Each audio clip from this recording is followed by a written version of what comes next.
Hi, welcome to our first virtual service here at the Comox Valley Unitarian Fellowship. I'm Juliana, and I am, and will be the facilitator for today.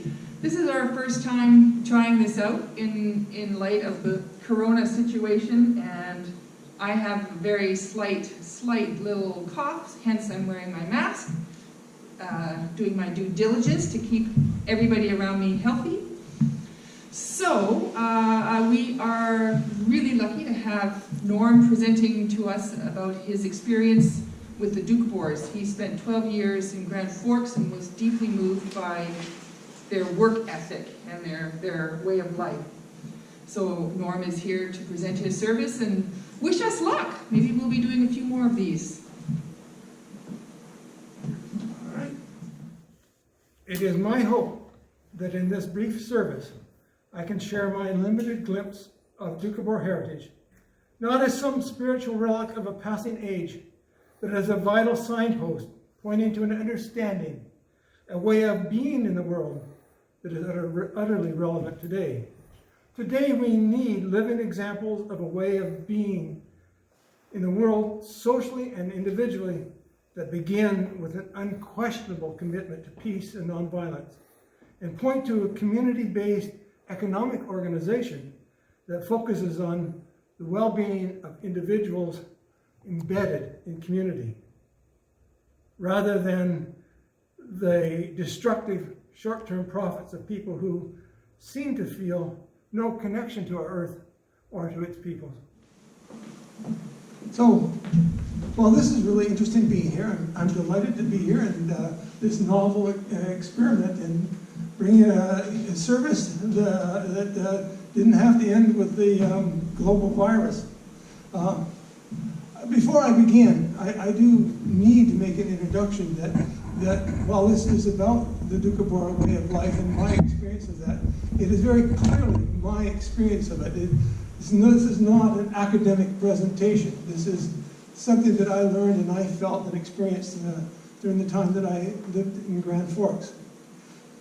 It is my hope that in this brief service, I can share my limited glimpse of Doukhobor heritage, not as some spiritual relic of a passing age, but as a vital sign, pointing to an understanding, a way of life, a way of being in the world that is utterly relevant today. Today, we need living examples of a way of being in the world, socially and individually, that begins with an unquestionable commitment to peace and nonviolence, and points to a community-based economic organization that focuses on the well-being of individuals embedded in community. Okay, so can I have the first slide?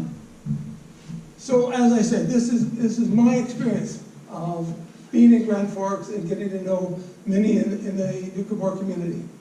In fact, this first slide here, pointing to the slide of the two women out picking stones in the field, was my first introduction to the Doukhobor way of life. It came to me because a friend who I had made came to me shortly after I began writing for the newspaper in Grand Forks, and wanted to share with me some of the Doukhobor perspectives, because he felt that would be an important part of my journalism in writing for the newspaper. So he somehow, we had been in a number of committees together, and he somehow had seen through to my heart. He brought this picture that you see right here, because that picture is of Doukhobor people, Doukhobor women out in the fields above Grand Forks, picking rocks in the field, and for a whole day, 50 of them out in the fields singing together. And that shook my being. I never saw the Doukhobor way of life the same way again. It just the thought of spending a whole day out in the field singing together with a community was a very, very moving experience for me. The other picture on here is, of course, the fundamentals of the Doukhobor community, the bread, the salt, and the water, which you'll find in every Doukhobor gathering. So, Doukhobor, the Doukhobor spirituality centers on resistance to all militarism, to all killing. It is founded on the idea of listening for the voice within, and their slogan, of course, being toil and a peaceful life. The one thing that many people might not know is the Doukhobor marriage ceremony, which doesn't need an officiant to bless. They have a special dispensation from the province to hold marriage ceremonies that center on bringing the community together, the close relatives, close friends of the bride and the groom assemble at the front of the congregation, and they begin a conversation about this couple that they know. And in the middle of it, the couple will wander into the ceremony and exchange a conversation with those at the front and between themselves into how they came together and why they think that they should spend their lives together in marriage. And at one point, someone, likely a relative, will stand up and say, you know, I think this is a good reason why these two should be married. And that is the official blessing of the ceremony. And that can then be registered with Victoria under a special agreement. Next slide. So this slideshow, this part of the slideshow begins with Doukhobor spirituality, because you cannot understand the history of the Doukhobors without understanding, first of all, the spiritual values that underpin it. So the very foundation of the Doukhobor spiritual perception is based on the concept of God's presence in every human being. The Doukhobors were named for their resistance to the hierarchical religion of Russia at the time, that saw the need for intervention on the behalf of individuals, whereas the Doukhobor belief was that you could directly perceive God, and that God was what is the voice within you, what we call conscience. Red salt and water again. Next. So the Doukhobors don't even consider the Bible to be a sacred or holy book. It does contain things like the story of Jesus, which is significant to the Doukhobors because the story of Jesus is about love manifest, love fulfilled on earth, not because they see Christ as a supernatural being. They don't believe in such things as the virgin birth, raising the dead, walking on the water, which they just regard as artifacts that were used to try to enhance the authority of the elders. They believe that every person is called to live according to the golden rule, and we earn our own salvation through the good deeds of our own lives.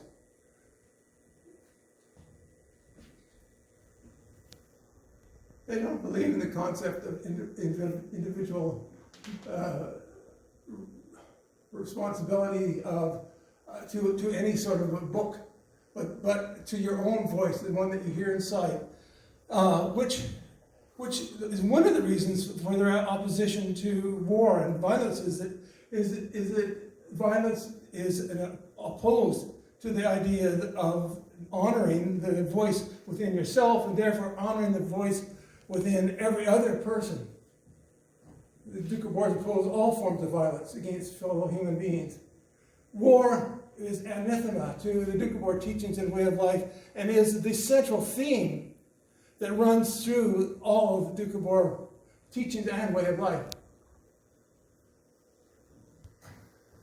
So once again, the Doukhobors don't need to have a spiritual leader, although they have prospered under community leaders who have been, some of whom have been extraordinarily capable managers.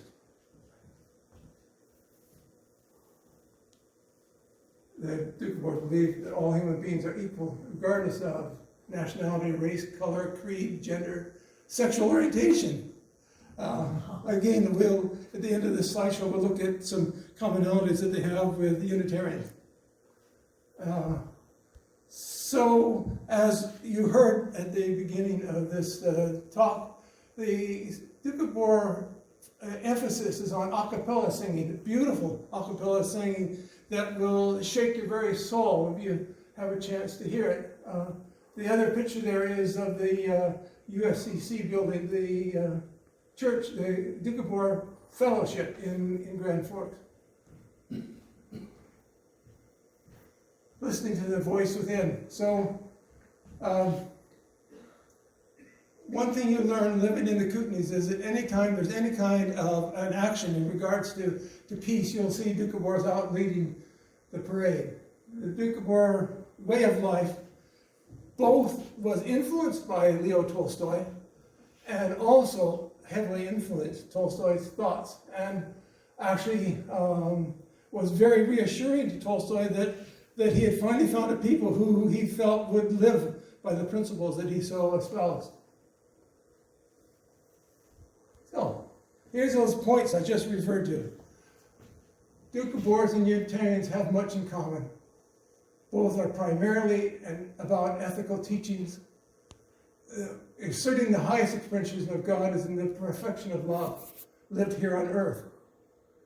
Heaven and hell may be states of mind, but they're not places physically located in the universe.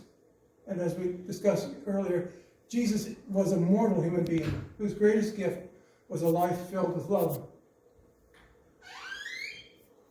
Both see themselves as social movements characterized by love, goodness, and justice, as I think all Unitarians who might see this slideshow would agree. So that was the slideshow on the spirituality of the Doukhobors. We now have a slideshow on the history of the Doukhobors as they manifest the principles that we were just discussing.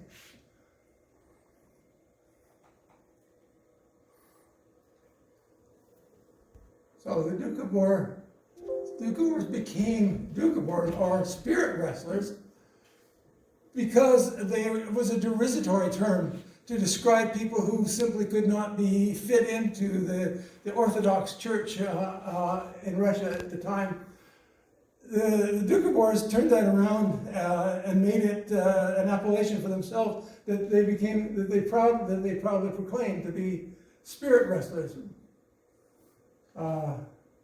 The Doukhobors, almost from the time that they were recognized as innocent kind of a group, were persecuted by the state and the church because two things: because of the heresy of not believing in the hierarchy and in the symbols as being holy in themselves, but also the Doukhobors were placed into lands that hadn't been farmed before, and they prospered, and they prospered so much that the local communities were flocking to them, and the Doukhobor community was growing, and so the central authorities would move them to another area of Russia, in which they then again prospered, and they were moved on to ever more marginal lands, and every time that they were moved, they prospered again. And one of the foundations of their prosperity began as what was called the orphans' home.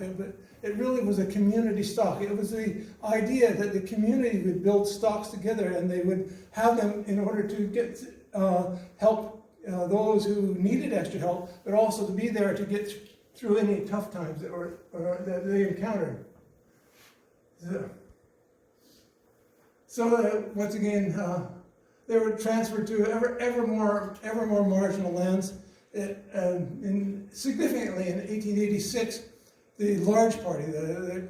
Sometimes when they were forced to move, some of the Doukhobors would decide to stay on in the lands they had cultivated and brought up to such prosperous farms,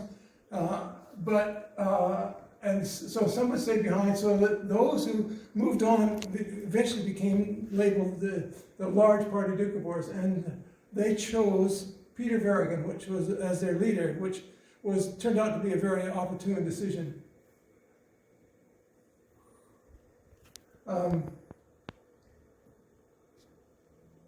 So Verrigan was a very able administrator, and this will come up after they moved to Canada a great deal.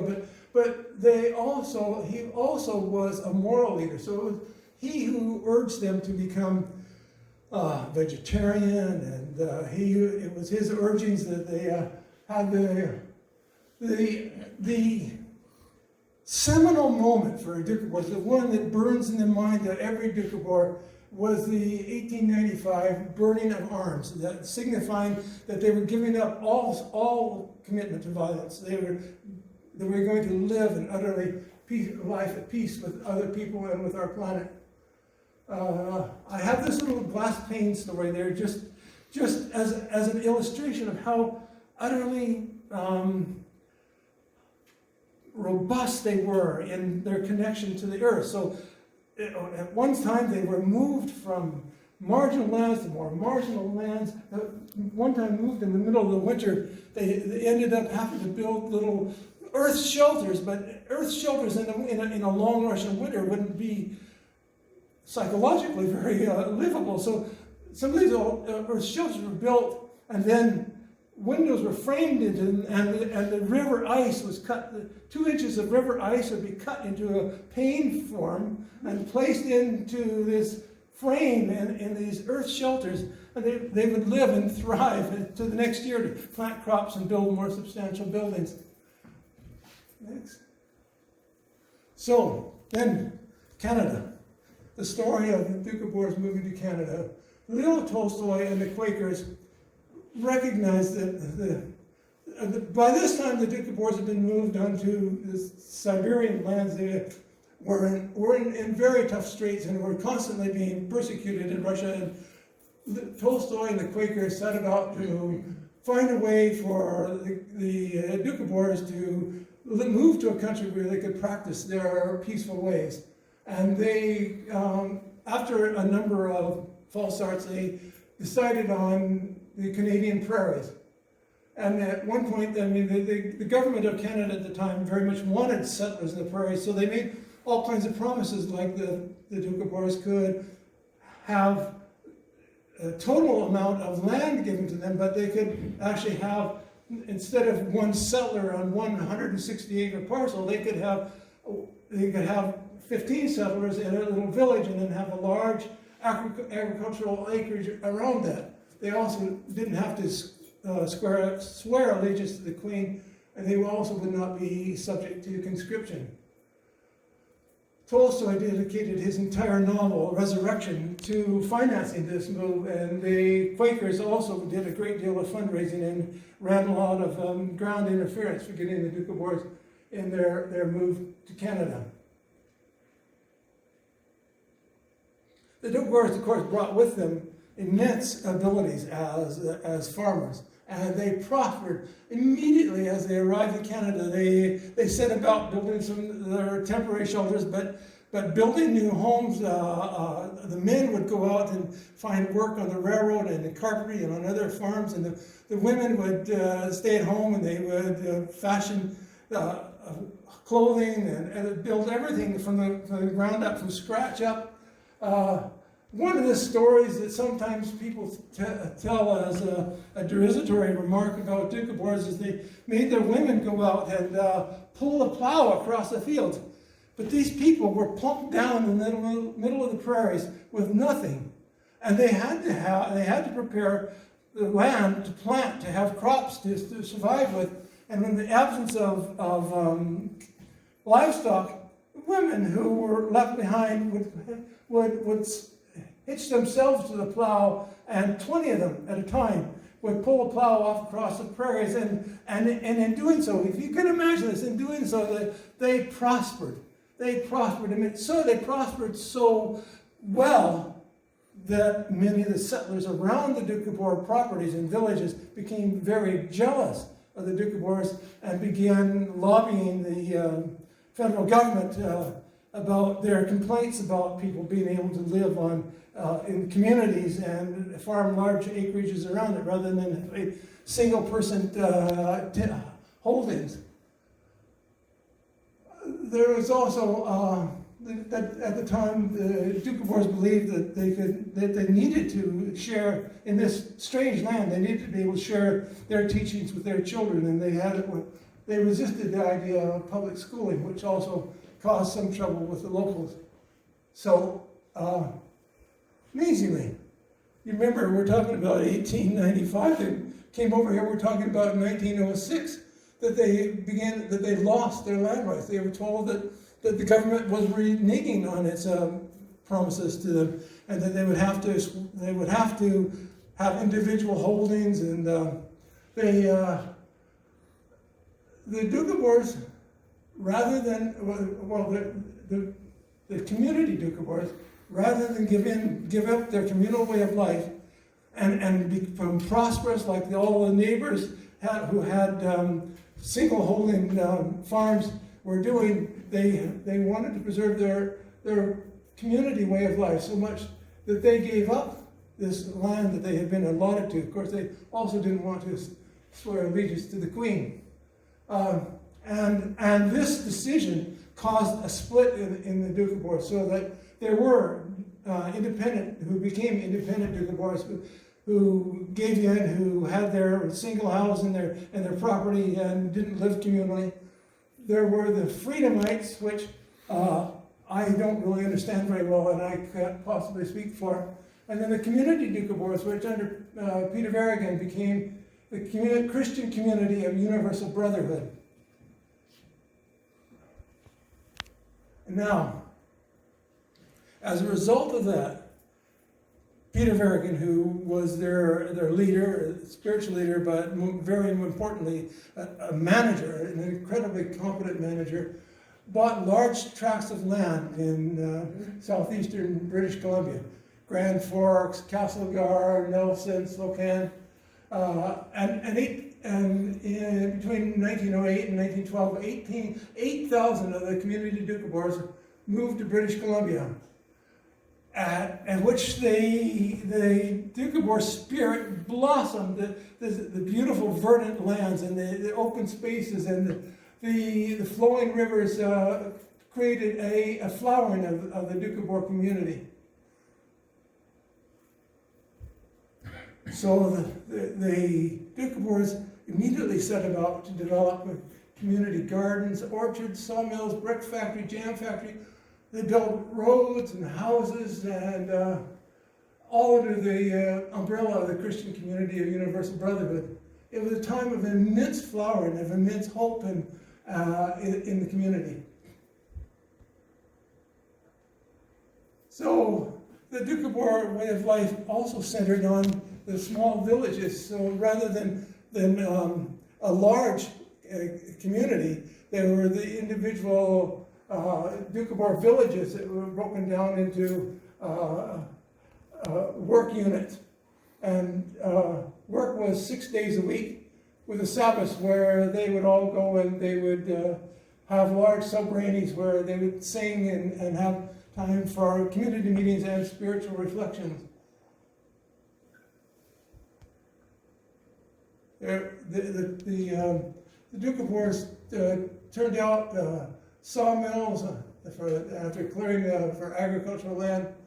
They had a brick factory that not only provided all the bricks they needed to build the Doukhobor homes, but World War I then presented difficulties in that the Doukhobors, of course, wanted no part of a war that had absolutely nothing to do with anything other than peddling rivalries in Europe. And it created a sense of conflict with the community at large, which had been brainwashed into the idea that war was somehow, we needed to go send out the best of our young people over to Europe to fight. But the Doukhobors continued to expand.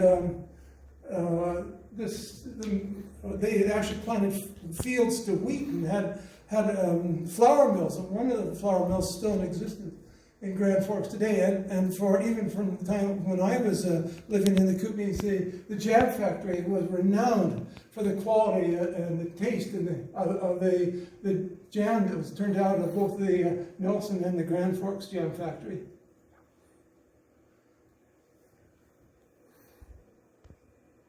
There was a conflict with the Doukhobors over public education, because at one point public education in British Columbia a significant share of it was sort of training for entry into the military, which the Doukhobors, of course, objected to. But eventually they came to a compromise where the Doukhobor children were exempted from the paramilitary military training, and eventually built their own schools on Doukhobor land. And then very, very tragically for the Doukhobor, actually, you know, in my view, for the world, was Peter the Lord of Aragon, this very able manager that I have been referring to, was assassinated in an explosion on a train in 1924. So, while the Doukhobors were flowering, they were extremely self-sufficient, which, you know, it sounds like a great thing to us, but it did cause a great deal of resentment, especially in the business community, who saw these businesses prospering, but not bringing much business to the local non-Doukhobor community, because the Doukhobors were so utterly self-sufficient. And it created a lot of lobbying and a lot of resistance to the Doukhobors that has its impact in short order here. I think I just went over some of the Doukhobor villages that accommodated 8 to 10 families working for a common purpose. Many of them in the Grand Forks area. I actually have friends who have rebuilt some of these homes. I did meet a man who bought, I think it was the jam factory, the old jam factory in Grand Forks, and decided it needed a basement, so he took out his wheelbarrow and shovel and dug one. Okay, next. So then there was a time when the Doukhobors were without a leader, because the leader that they sought, Peter P. Varigan, was still in Russia. But eventually, in 1927, he came to Canada, and under him, the CCUB fortunes improved immensely. It was his saying which has become a foundation of the Doukhobor way of life, is the welfare of the whole world is not worth the life of one child. Unfortunately, this Peter Varigan died of an illness in 1939. So,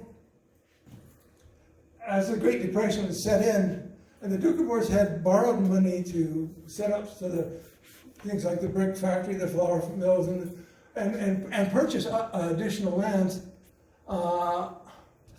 In between leadership, there were some poor decisions made where a $350,000 loan was mortgaged for the entire Doukhobor holdings.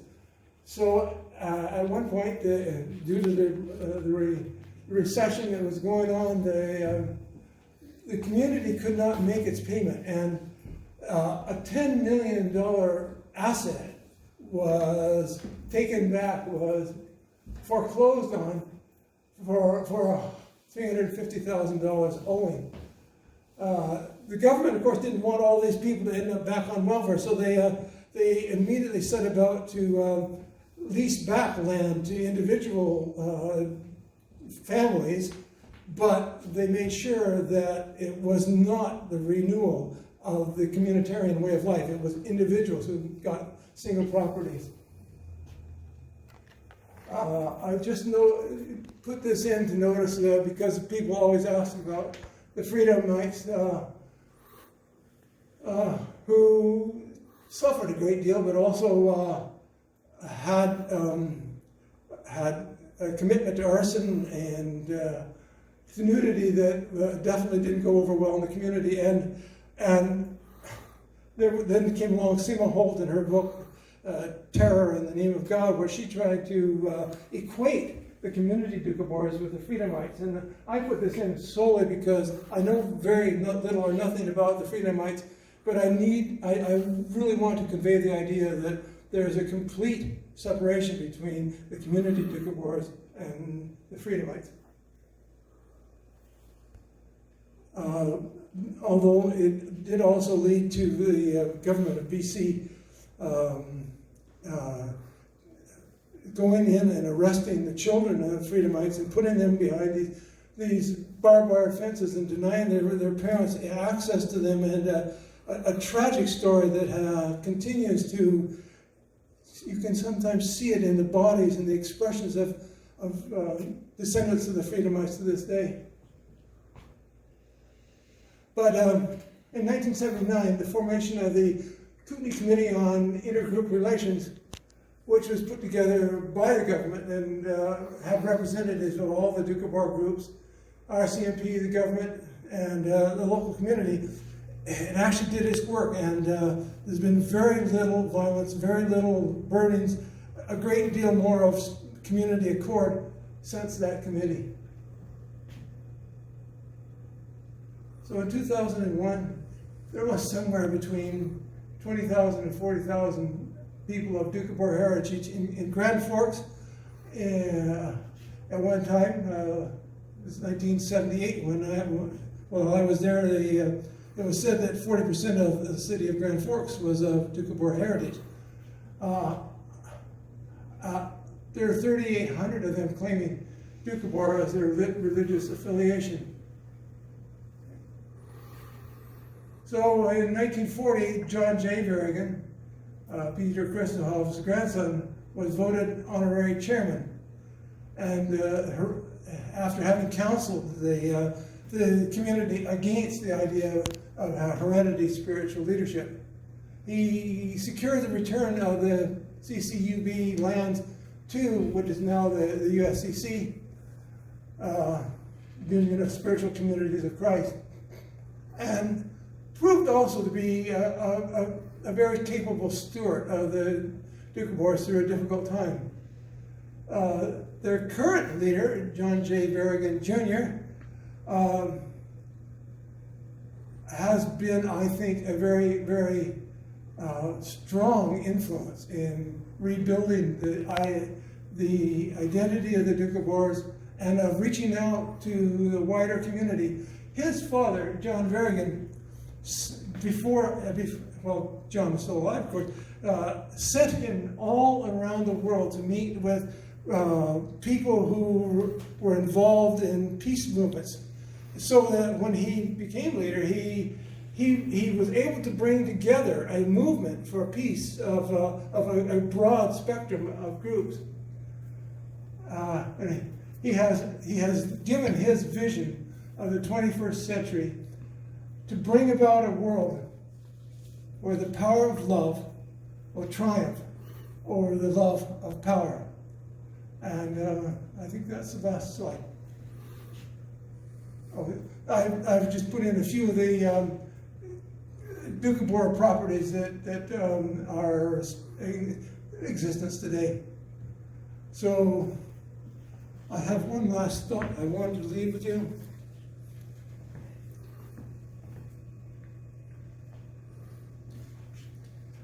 I invite you with me to imagine what our world would look like if our core value statement, like that of the Doukhobors, defined to do well as the ability to give and receive love. All right, thank you.